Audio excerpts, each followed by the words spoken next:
Oke, assalamualaikum warahmatullahi wabarakatuh.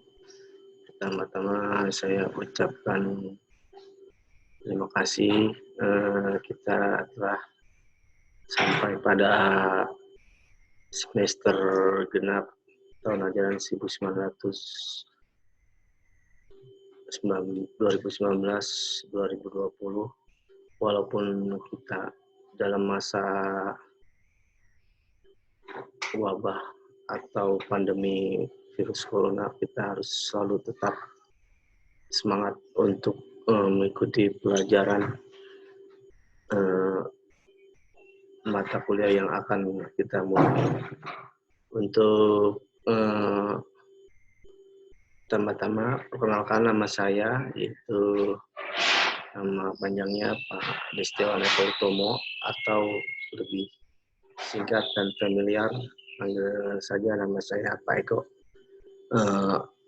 Untuk kuliah hari ini itu kuliah asuhan keperawatan pada HIV/AIDS untuk tingkat 2 semester 4, yaitu untuk minggu ini kita akan membahas materi yaitu di mana berjudul peran perawat pada pemberian terapi antiretroviral atau yang sering kita kenal dengan nama ARV.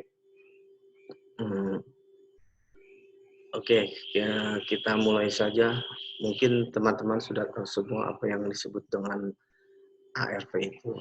ARV itu antiretroviral atau disebut juga obat yang saat ini digunakan untuk pengobatan HIV/AIDS.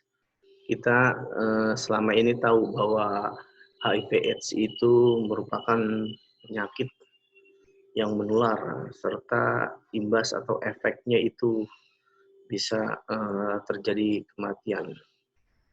Di mana untuk penyebaran virus HIV ini transmisinya itu melalui cairan tubuh atau dengan kata lain dengan berhubungan seks secara sembarangan bisa mengakibatkan resiko tinggi terjadinya HIV/AIDS ini.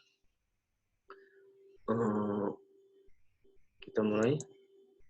Nah, ini merupakan sebuah siklus dari hidup kuman human immunodeficiency virus atau HIV, di mana di sini apabila sebuah virus HIV ini menuju sel target, itu berupa dalam tubuh itu CD4, dia akan kaki-kaki dari CD4 akan menangkap virus tersebut. Nah, akan ditangkap, akan terjadi penetrasi. Nah, setelah jadi penetrasi, si virus itu inti sel dan badan selnya akan memasuki RNA inti sel pada makhluk hidup tersebut, di mana apabila telah dia melakukan penetrasi akan terjadi sebuah transkrip atau replikasi strain DNA yang terdiri berupa untayan-untayan ulir 2 strain. Dia akan berupaya yang namanya reverse transcription atau mentranskripsi ulang DNA yang sesuai dengan RNA pada virus tersebut. Kemudian setelah berbentuk DNA, dia akan mengintegrasi ke dalam inti sel, integrasi. Kemudian akan membentuk sebuah yang namanya mRNA. Di sini terjadi sintesis of infeksi virus. Kemudian setelah terjadi sintesis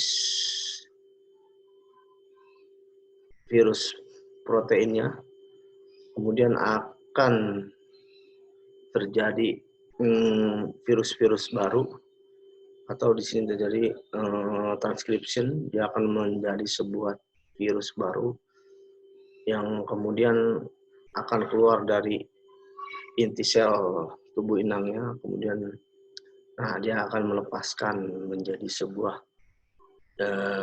sel virus yang maturasi. Ini akan biasanya ini akan mengakibatkan suatu apabila seorang terpapar dengan cairan atau dengan ini tubuh, dia akan menularkan virus HIV tersebut.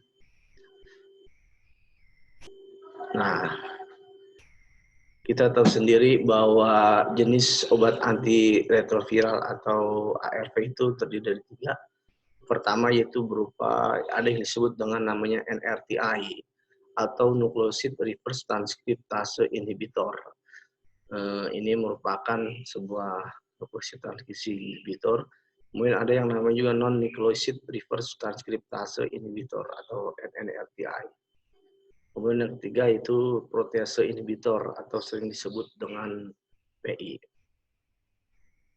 Nah, cara kerja NRTI dan NRTI itu mencegah HIV RNA menjadi HIV DNA. Jadi ketika pada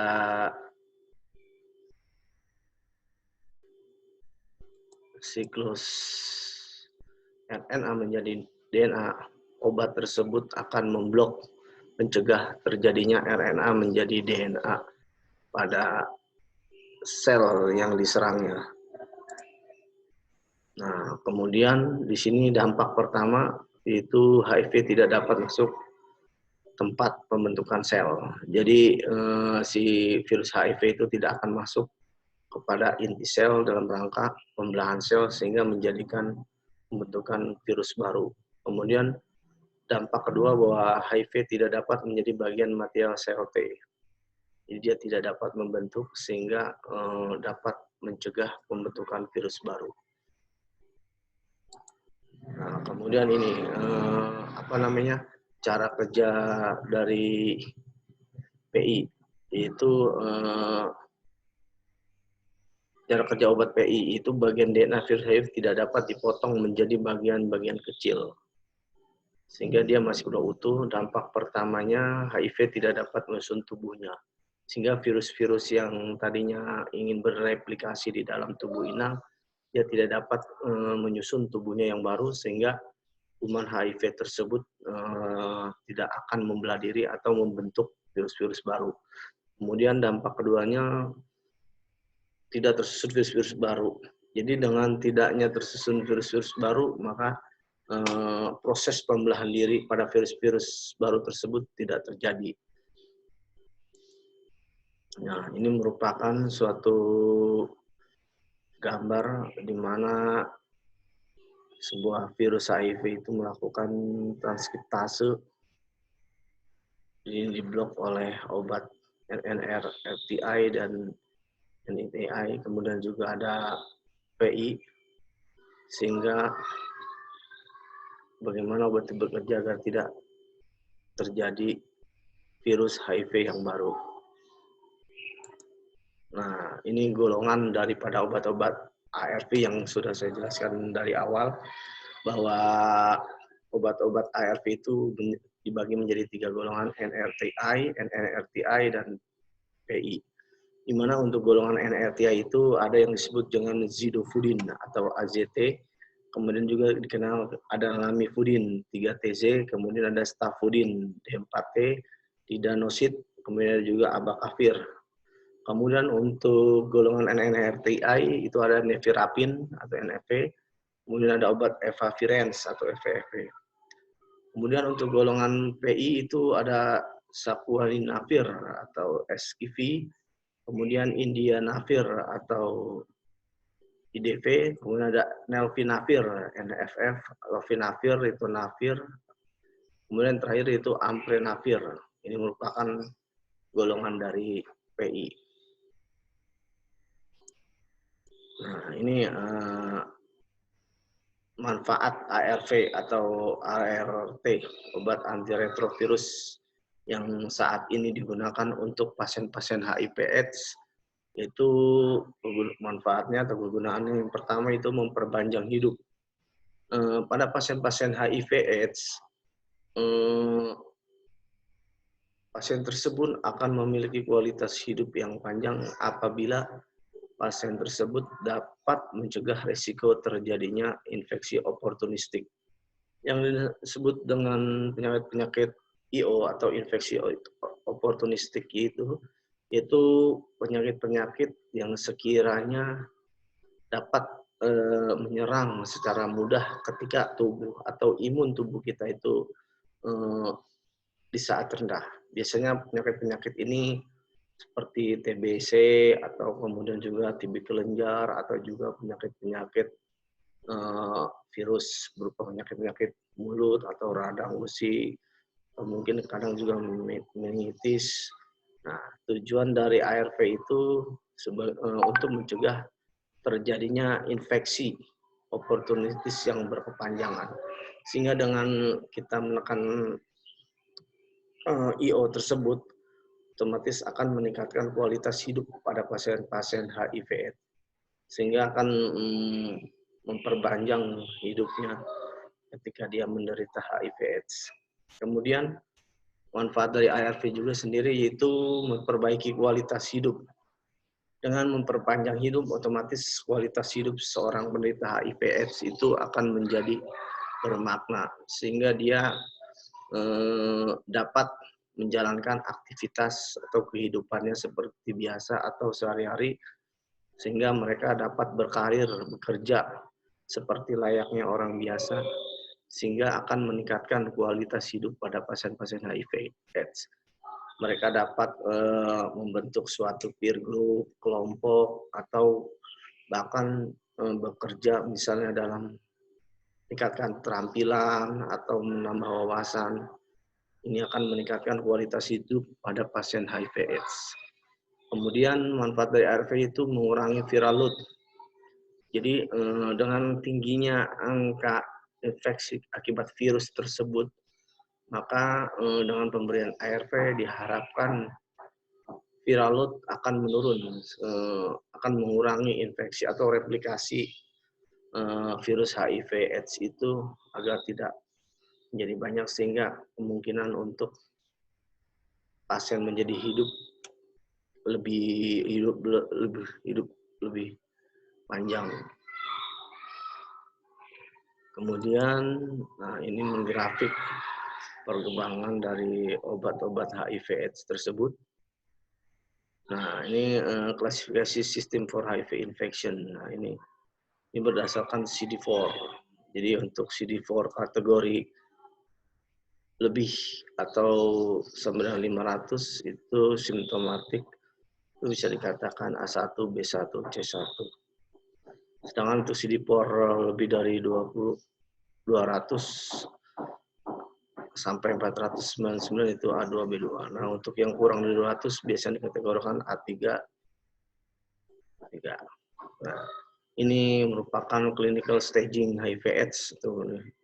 Jadi ini gejala-gejala pada primer infeksi asimptomatik akut syndrome. Clinical stage 2-nya moderat. Kemudian ini untuk clinical stage 3, gejala-gejala pulmonary tuberculosis, severe present bacterial infection, biasa pneumonia, emphysema, pneumocystis, bone or joint infection, Bacteremia, akut pneumocystis ulcer. Kemudian juga HB akan kurang dari 8, kemudian neutropenia kurang dari 500, kronik trombositopeni, yaitu trombosit akan kurang dari 50.000. Nah, ini set 4 biasanya sudah lebih parah, terjadi candidiasis of trachea bronchi of lungs, cytomegalovirus, itu retinis infeksi, kemudian HIV encephalopathy, ini udah 2 kronik untuk stage 4.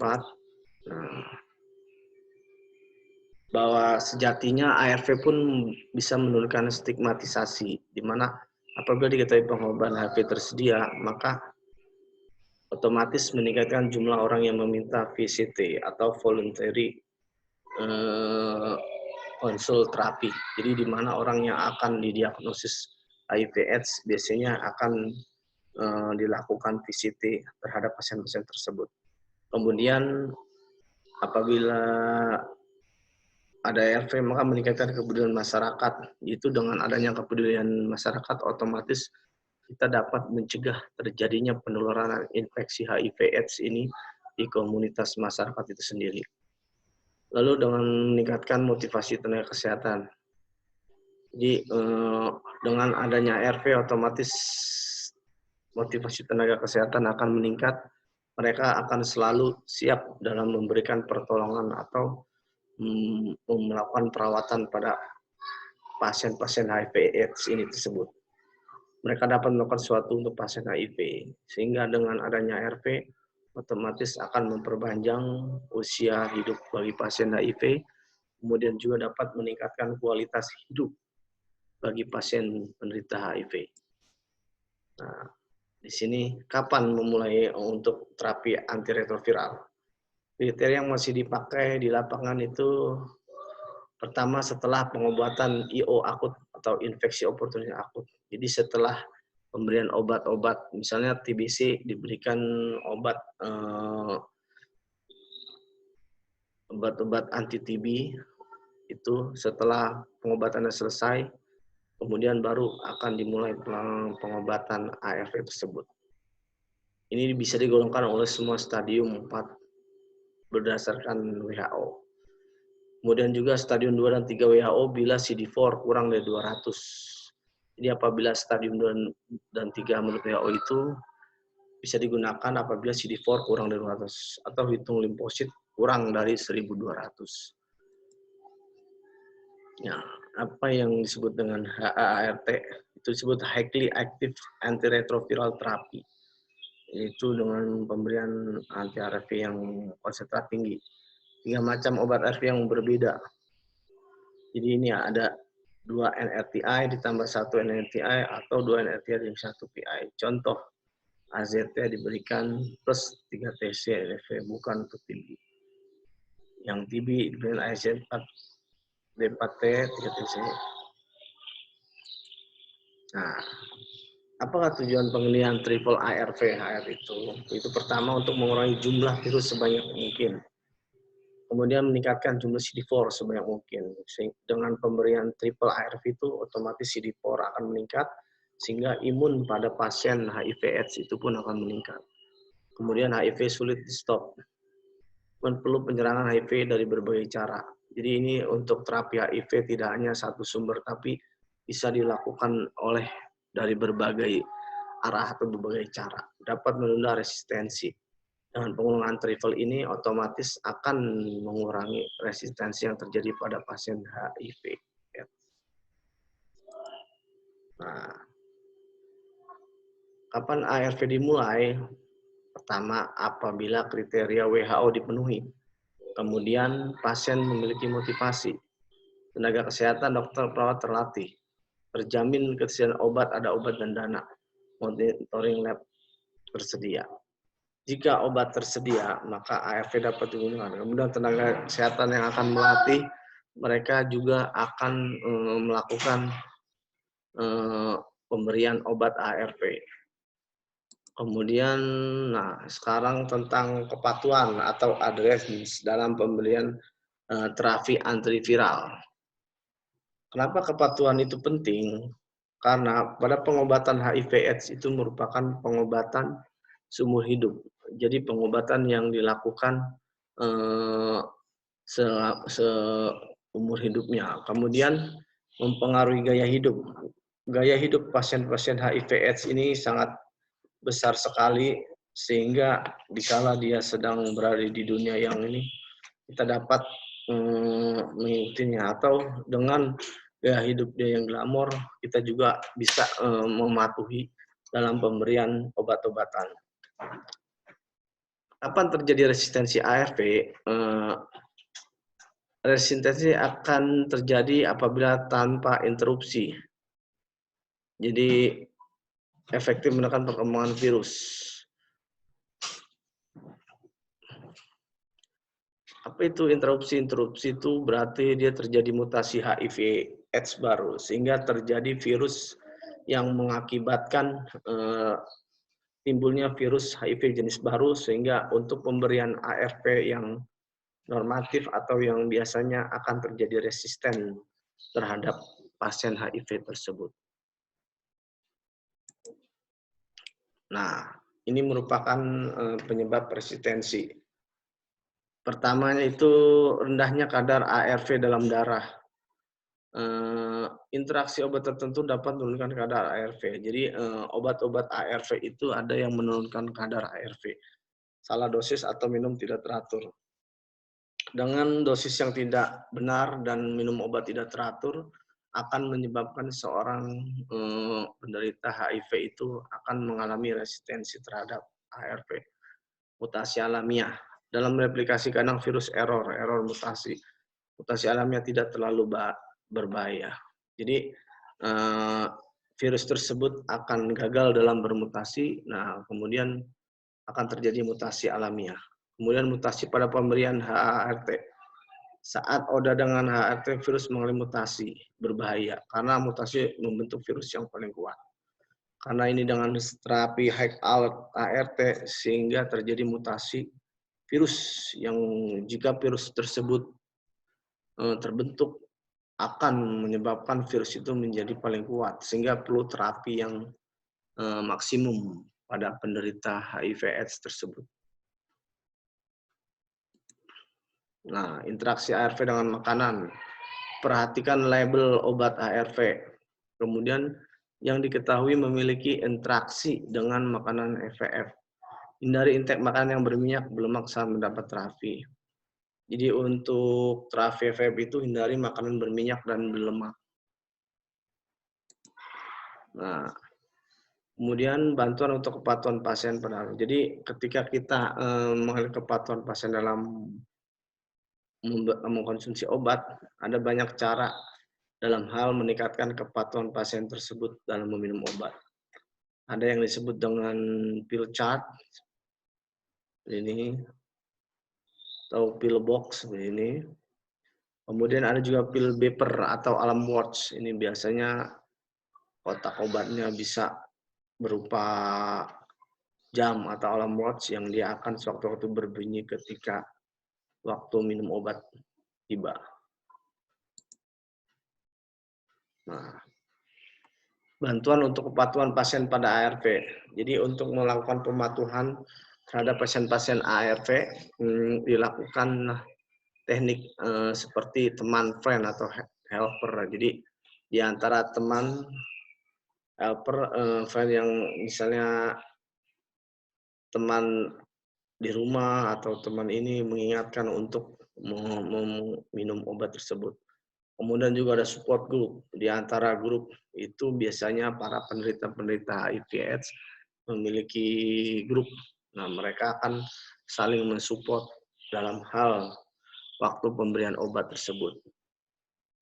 Ada juga kemudian home visit. Home visit ini dilakukan untuk tenaga kesehatan. Biasanya tenaga kesehatan itu melakukan visit. Nah, ini juga bisa mengingatkan terhadap kepatuhan dalam minum obat ARV tersebut. Kemudian dukungan finansial, transport terkait dalam kepatuhan untuk meminum obat ARV, padahal dukungan finansial ini sangat ini sekali. Nah, ini contoh dari pill chart. Jadi misalnya nama obatnya apa, ARV di sini ditentukan pagi, misalnya minum obat jam 7 atau jam 8 dikasih tanda checklist. Kemudian siang kemudian sore itu bisa dari jam 17-18, malam jam 20. Nah, ini contoh pill chart dengan obat. Ini terdiri dari AZT 300 ml, 3 TC. Jadi AZT 100 ml, jadi 3 tablet. Ini dengan kode simbol matahari, berarti ini diberikannya, dikonsumsinya siang hari. 3 tablet SJT, 1 tablet 100 ml, jadi 3 tablet 300. Kemudian 3 T 100 ml, ini 1 tablet. Kemudian NVP 200 ml, 1 tablet. Nah, ketika malam dengan tanda bulan sabit, ini juga sama 3 tablet, 3 TC 1 tablet, kemudian ini 1 tablet. Nah, efek samping dari ARV yaitu tidak nyaman, tapi tidak terlalu berbahaya. Kadang efek samping dari ARV itu membuat si pasien tidak nyaman, tapi hal tersebut tidak seharusnya membahayakan pasien. Potensial serius sering terjadi pada bulan pertama pemberian ARV. Nah, ini kadang mengakibatkan potensial atau ancaman yang terjadi ketika awal-awal bulan pertama pemberian ARV. Terjadi pada waktu yang lama setelah ARV diberikan. Nah, ini setelah kita lama mengkonsumsi obat, biasanya efek samping itu akan lama terjadi. Nah, ini efek samping ARV pada NFPAT, FVF, dan baterai itu nyeri perut, mual, muntah, jaundice, lemah, anoreksia. Tindakannya anjurkan menghirup bau-bauan, segar, oren, higien, minum jahe hangat, cukup, makan porsi kecil, sering. Kemudian pada D4T itu biasanya lipodistrofi atau trofi jelaskan umum terjadi pada beberapa pasien jika tidak dapat. Jadi otot ASJT itu biasanya membeli setelah fase inisial. Kemudian AZT dan EPF biasanya akan sakit kepala, biasanya membaik setelah fase inisial. Nah, peran perawat pada kepatuhan ARV. Jadi kaji kesiapan ODA memulai ARV. Jadi ketika pasien ODA akan memulai terapi pembelian ARV maka akan kita kaji dari segala fisiknya, tensinya, kesiapan dalam memulai pemberian ARV. Kemudian mengidentifikasi masalah keperawatan pada pemberian ARV. Jadi perawat berperan dalam mengidentifikasi apa aja yang akan terjadi masalah keperawatan ketika pasien selama pemberian ARV tersebut. Kemudian monitor evaluasi kepatuhan berkala. Biasanya ini mengecek setiap harinya dalam kepatuhan meminum obat.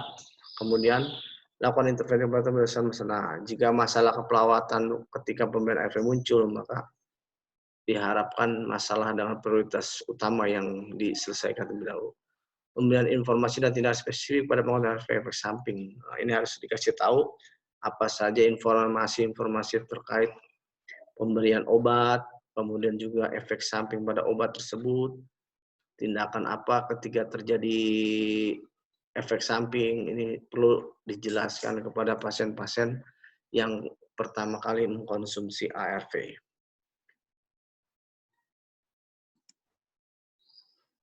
Nah, ini ada pertanyaan. Sudahkah Anda kompeten dalam tindakan kolaborasi pengobatan ARV pada ODA?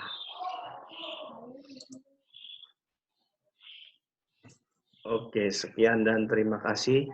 Demikian penjelasan dari saya tentang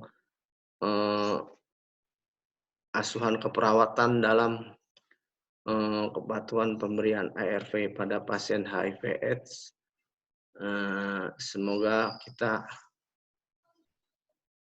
tambah semangat dalam belajar tentang HIV/AIDS. Assalamualaikum warahmatullahi wabarakatuh.